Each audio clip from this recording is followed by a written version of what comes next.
بھارت جو حسدار جیسا واقعہ ہوا وہ صرف اور صرف اس چیز کا بدلہ لینے کے لیے اس طرح کے اقدامات اٹھا رہے ہیں آپ؟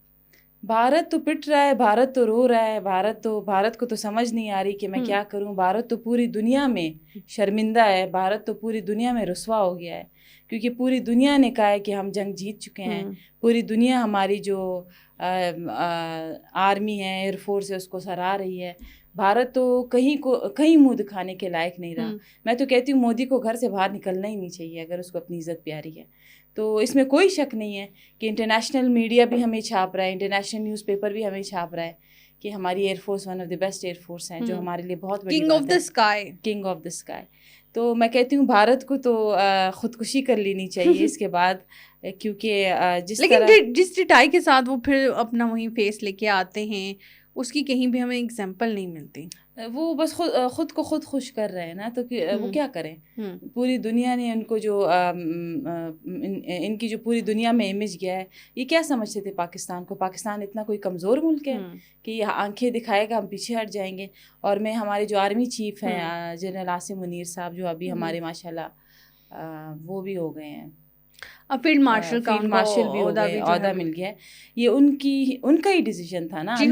وہاں پہ بھی بھارت کے اندر بہت کلیئر سنی جا رہی ہیں، اور جب سے ان کو یہ ملا ہے تب سے وہاں پہ ایک آپ کہہ سکتے ہیں ماتم بچھا ہوا ہے. ماتم ہی ماتم ہے. بھارت تو کسی کو منہ دکھانے کے لائق ہی نہیں رہا. اور جب سے ہمارے جو آرمی چیف کو یہ عہدہ ملا ہے، ان کو تو راتوں کی نیندیں حرام ہو گئی ہیں.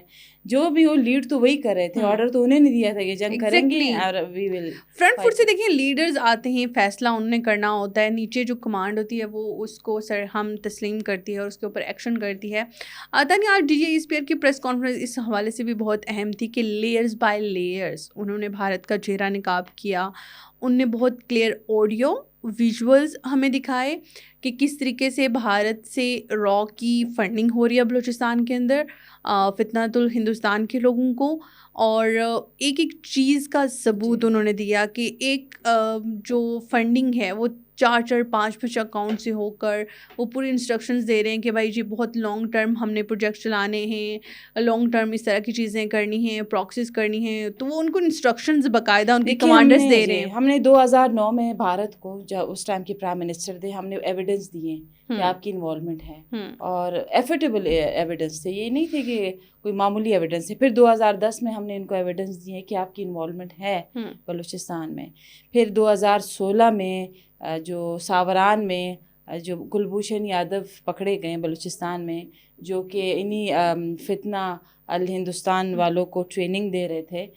تو یہ ساری ہم نے تو UN نے ان کو کہا کہ آپ یو آر دی اسپائنیج، اور آپ اسپائنگ اور آپ دہشت گردی میں انوالو ہے. UN نے ان کو سرٹیفائڈ دہشت گرد کہا، انڈینس کو، مودی کو سرٹیفائڈ دہشت گرد کیا. اگر یہ UN کی رپورٹ نہیں مانتے پھر یہ تو خود کو بیوقوف بنانے والی بات ہے. وہ DGISPR نے جو بات بھی کی ہے نا کہ جو بھارت کا میڈیا ہے وہ بہت کنٹرولڈ میڈیا ہے. وہاں پہ اگر آپ اسٹیٹ کے اگینسٹ بات کرتے ہیں تو وہاں پہ آپ کو بند کر دیا جاتا ہے. اس کے مقابلے میں پاکستان بہت ایک آزاد ریاست ہے، پاکستان کا میڈیا بہت آزاد ہے. اور اس کے ایک ایگزامپل ہمیں بھارت کی ملتی بھی ہے کہ جنگ کے دنوں میں جیسے انمیچور بیہیویئر بھارت کی میڈیا کی جانب سے، ایسا شاید رویہ ہماری سوشل میڈیا کا بھی نہیں تھا جیسا بھارت کے مین بڑے بڑے چینلز کا تھا. بھارت میڈیا تو جنگ کے دوران جو اس نے رپورٹنگ کی ہے تو کارٹون بن گیا ہے پوری دنیا میں. مجھے کچھ فارنرز ملے تھے لاسٹ ویک، اور وہ ان کی جو میڈیا ہے ان کا کافی انہوں نے مذاق اڑایا. انہوں نے کہا ہم نے اتنا فنی اور اتنا جھوٹا میڈیا نہیں دیکھا. تو یہ اچھا ہے کہ جنگ میں بھارت کا جو میڈیا ہے وہ بھی ایکسپوز ہو گیا ہے دنیا کے سامنے کہ کتنا جھوٹ بولتے ہیں، فینٹیسی ورلڈ میں رہتے ہیں. وہی سمجھتے ہیں ہمارے ڈرامے فلموں کی طرح، بالی ووڈ کی طرح یہ بھی رپورٹنگ بھی چلتی رہے گی. تو جتنے بھی مجھے آج کل فارنرز مل رہے ہیں وہ سب ان کا مذاق اڑا رہے ہیں کہ یار اتنا ایگزیجریٹ کر کے اتنا جھوٹی کیسے بول لیتے ہیں. ہاں، اس کی ایگزامپلس بہت ساری ہم نے اپنی پچھلی پوڈ کاسٹ میں ذکر بھی کر چکے ہیں، اس کا نہیں ہم دوبارہ سے کرنا چاہتے. لیکن آج کی جو پریس کانفرنس ہے وہ ہر لحاظ سے بلوچستان کو ریپرزینٹ کر رہی تھی اور جو واضح ثبوت دے رہی تھی کہ کہیں نہ کہیں ہمیں بلوچستان پہلے ڈی فوکس دکھائی دے رہا تھا، لیکن آج بہت کلیئر الفاظ میں ہمیں یہ سمجھ بھی آ گیا. اور جو باتیں کی گئی ہیں پریس کانفرنس کے اندر کہ اب بلوچستان بہت فوکس ہو گیا ہے، اب آپ آئیں. جی DGISPR کا تو شکریہ ادا کرنا چاہیے کہ انہوں نے آج کی پریس کانفرنس میں بلوچستان کو اتنا زیادہ فوکس کیا، اٹینشن دی، اور انہوں نے یہ بھی کہا ہے کہ انشاءاللہ فیوچر میں بھی کورسپونڈنس میں بھی ہم بلوچستان پر ہی فوکس کریں گے، اور جتنے بھی یہ فتنہ ہندوستان ہے ان کا چہرہ بے نقاب چہرہ کریں بے گے، نقاب، اور ان کو ختم کرنا بہت ضروری ہے.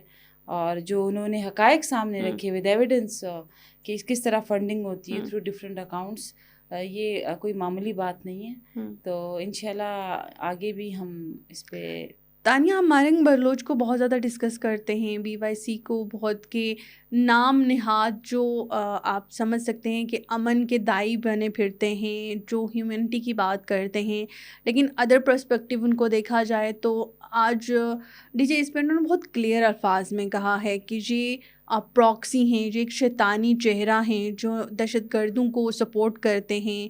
اور جب ہم نے جب جعفر ایکسپریس کا واقعہ ہوا تھا تو دہشت گردوں کی لاشیں ان کے لواحقین کے سامنے رکھتی تھی، تو مارنگ بلوچ کون ہوتی ہیں؟ اور جب ان کے اگر ڈی این اے ٹیسٹ ہوں یا جن کو مسنگ پرسنس کے اندر یہ کنسیڈر کرتے ہیں، ان کی پکچرز لے کر جن کے اوپر احتجاج کرتے ہیں، جب ڈی این اے ٹیسٹ کروایا جائے تو وہ پتہ چلتا ہے دہشت گرد ہیں.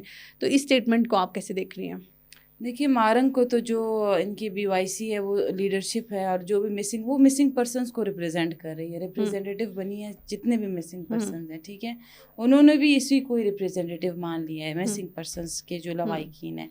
تو یہ ایک وجہ ہے. مارنگ کو لگتا ہے کہ اگر وہ اس طرح سامنے آئے گی، کیونکہ پوری دنیا میں جس طرح اس نے اپنا انفلوئنس ڈالا ہے کہ ظلم ہو رہا ہے، میں تو ہیومن رائٹ ایکٹیوسٹ ہوں، ہمارے ساتھ ظلم ہو رہے ہیں، غربت ہے، یہ ہے، وہ ہے، تو پوری دنیا کو یہ پیغام دینا چاہتی ہے کہ دیکھیں ہمارے ساتھ لاشیں پڑی ہیں، ہمیں دی نہیں جا رہی.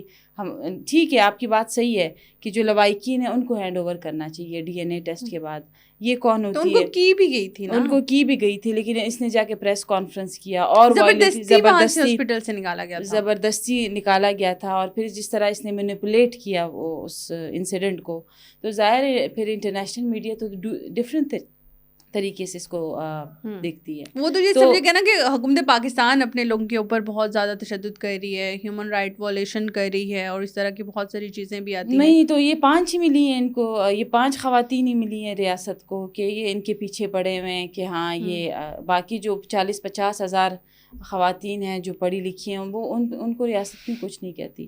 ٹھیک ہے، تو یہ اس میں کوئی شک نہیں ہے کہ یہ کسی ایجنڈے پہ ہے. ٹھیک ہے، ان کو باقاعدہ فنڈنگ ہو رہی ہے، یہ اپنے ایسٹس بنا رہے ہیں.